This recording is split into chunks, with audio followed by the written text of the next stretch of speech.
Welcome to France 2022, the campaign. Hello, Tom. Hello, Mark. This is indeed our new weekly show covering the presidential race, the mother of all elections here in France. Round one is only 2 months away.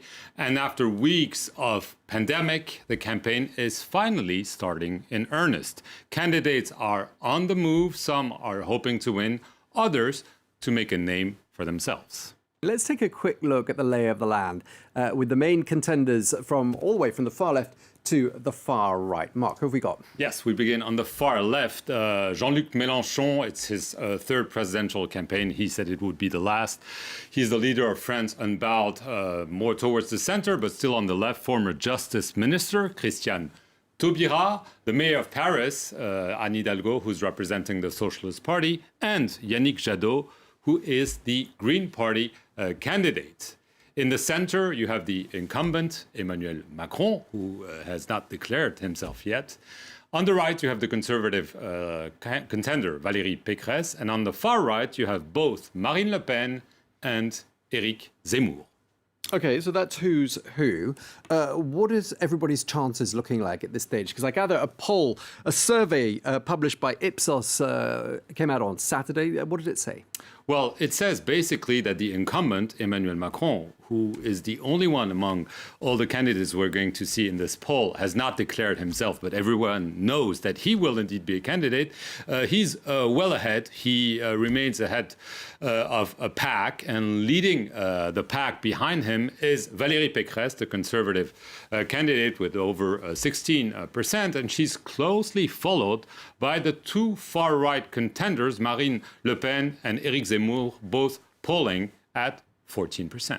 Okay, so there are four people on the right in double digits, but on the left, it's a very different story. Everyone is below 10%, with the far left leader, Jean-Luc Mélenchon, and the Green candidate, Yannick Jadot, neck and neck, as you can see there.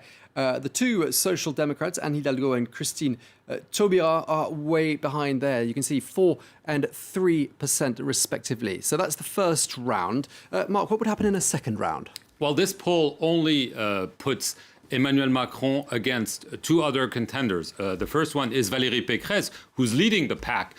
Behind him, the score would be 53% for Emmanuel Macron, 47% for Valérie Pécresse, which is essentially within the margin of error. If the round two candidate is Marine Le Pen, like was the case back in 2017. The margin is much bigger for Emmanuel Macron, 57 versus 43 for Marine Le Pen. Okay, well, with the exception of Emmanuel Macron, everyone's hoping for a bump in the polls in the coming weeks before round one, which is on the 10th of April. Well, hitting the campaign trail and trying to make a difference, that's what they've all been up to. Well, here's a recap of the week that's passed with France 24's Shirley Sitbon.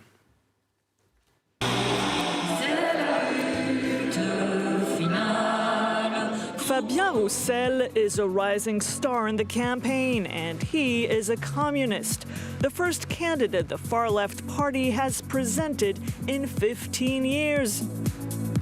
Roussel has brushed some dust off of the old communist image, but the core values are the same. Parce qu'il est temps de s'attaquer au mur de l'argent, de reprendre le pouvoir à la finance et de remettre l'être humain, la dignité humaine.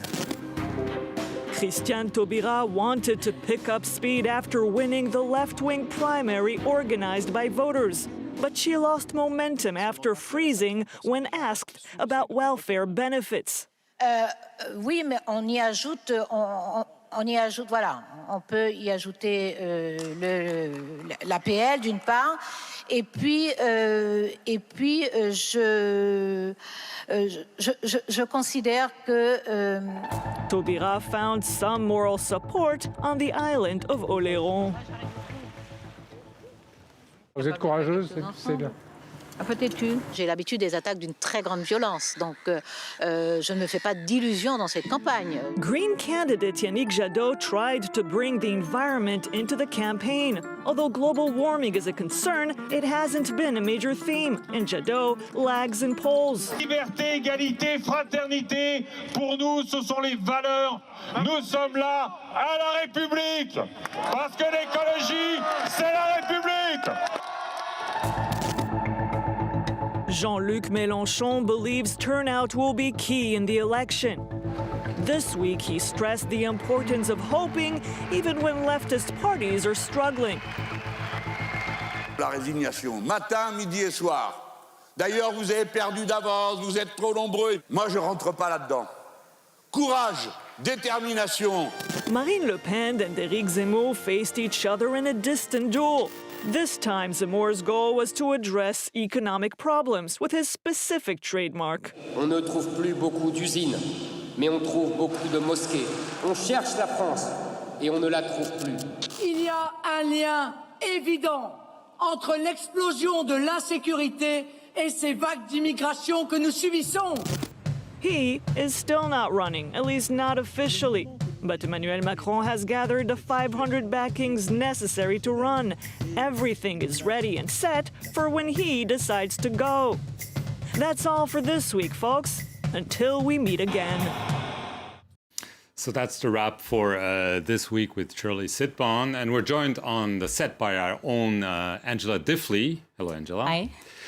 You wanted to focus on one of the revelations of this campaign, Fabien Roussel. Yeah, he is the communist candidate, and he's really gathered momentum. Even his critics admit that he's running a good campaign.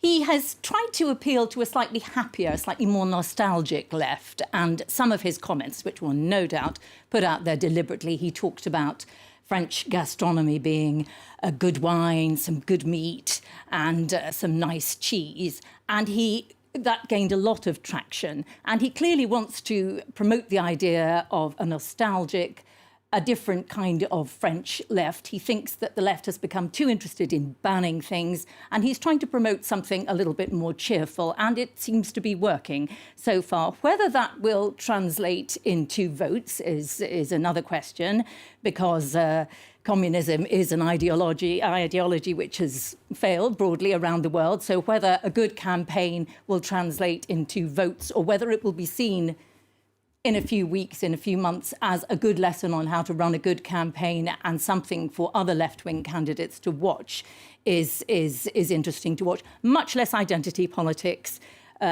much more old-fashioned left.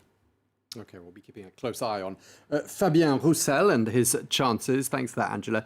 Well, our reporter Clovis Casali has been to the Champagne region of France to get a little taste of Marine Le Pen's first rally. Here's his report. She calls the forgotten French those who will bring her to power. Marine Le Pen is eyeing the middle and working classes, but she needs to make sure her traditional voters don't choose the new far-right figure, former journalist Éric Zemmour. Éric Zemmour just wants to disturb Marine Le Pen's campaign rather than opposing Macron.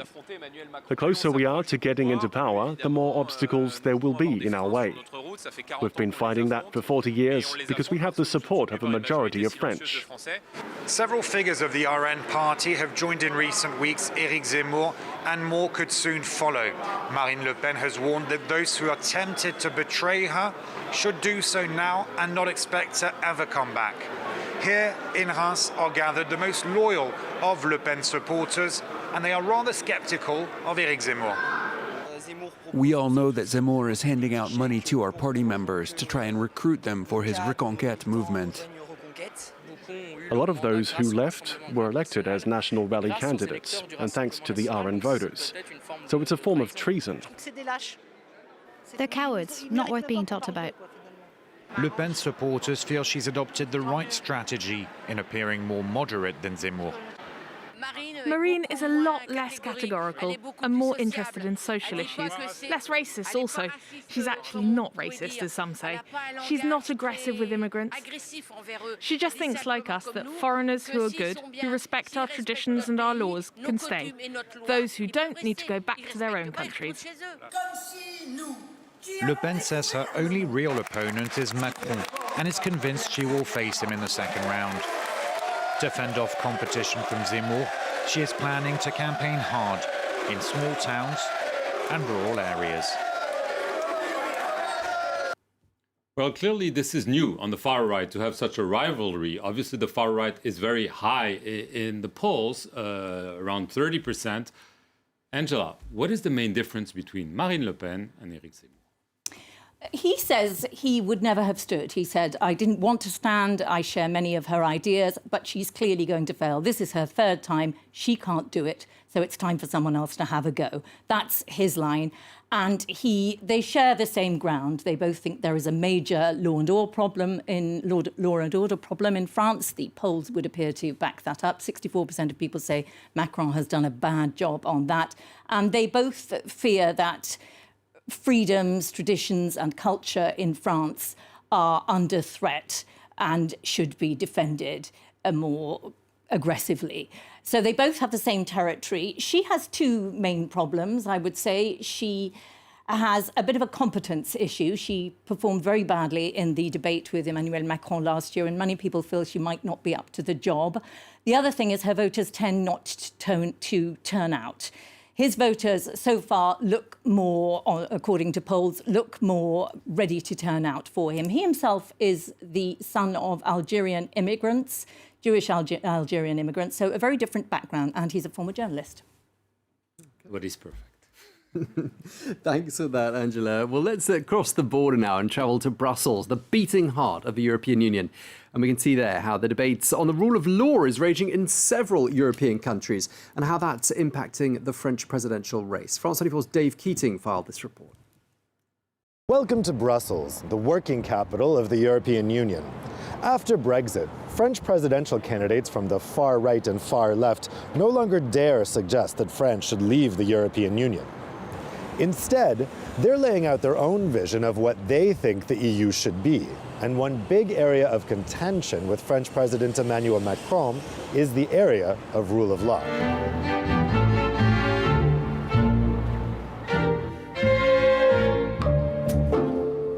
In October, a Polish court ruled that national law trumps European law. Several French presidential candidates have welcomed this decision. We'll talk about why with our two guests. The debates that have happened after the Hungarian and the Polish case resonated inside other countries, and France is one of the first countries that have reacted to whatever was happening in Poland and Hungary. It is also linked to the current debate on immigration, because rule of law and immigration cannot be separated. From a Polish perspective, do you think people in Poland are aware that the issue is having such European resonance? Every case or every debate in France or other EU countries is well reported by Polish mass media, mainly by government TV, as a way of supporting of the Polish government in its struggles and battles with the Brussels. That's why we have, in recent months, we have this public alliance with Marine Le Pen. But in France, we have had the center-right also gravitating toward this message. Whether it is Pécresse or, Marine Le Pen, in a way, they have quite similar ideas about what EU supremacy should be. And when Pécresse said, we have to respect constitutional identity, I think when she said this, she also echoed some of the other stances at various degrees, because there are some, like Marine Le Pen, saying we will not apply anything that from EU law that we think should not be applied. Zemmour maybe goes further than that, and he says no European treaties. In the end, if you don't follow European treaties or European law, in a way, it's a Frexit. In the end, people in Brussels aren't terribly worried about what's being said in France right now, because they see a lot of this as just election year posturing. And they know, actually, that a lot of what's being said isn't legally feasible unless France were to leave the EU, which all the candidates say they don't want. Dave Keating reporting there from Brussels. We're going to finish on a lighter note, and I feel a bit embarrassed saying this, but the French perhaps aren't known internationally for their fluency in foreign languages. Not that the British are any better. Politicians, no exceptions, Mark. That's true, Tom. However, the Conservative candidate Valérie Pécresse decided to flex her linguistic muscles on TV. And addressing the brewing crisis between Ukraine and Russia, she decided to talk to the Russian people in Russian. Я хочу сказать гордому русскому народу, что мы должны вместе строить мир в Европе. И начать войну с Украиной было бы ужасной ошибкой. And yes, Valérie Pécresse learned Russian as a kid. She even spent several summers at a communist youth camp, and she recounted that when she met the Russian President Vladimir Putin several years ago, she was part of a French ministerial delegation. The Prime Minister, François Fillon, then introduced her to Vladimir Putin, saying, here is my minister who speaks Russian, and she later recounted that Vladimir Putin gave her a look seemingly saying, you must be a spy. OK, so Pécresse speaks Russian. Didn't know that. I did know that some French politicians have tried their luck in English, and it hasn't always been terribly convincing. If you wish, I can try to say it in English. Please be silent. Do not disturb me. Win the yes, need the no to win. Again the no. I promise you we'll succeed in Paris because we must obtain the results. We must do that because you are there and you wait for that the people, the world will act for you. And we want a success in Paris. And that's it for the first edition of France 2022, the campaign. Join us next Monday at 8 p.m. Paris time here on France 24 for episode number 2. Thank you very much indeed, Mark Perelman there. And thank you to you as well, Angela Diffley. Thank you so much. As Mark said, France 22, the campaign continues next Monday.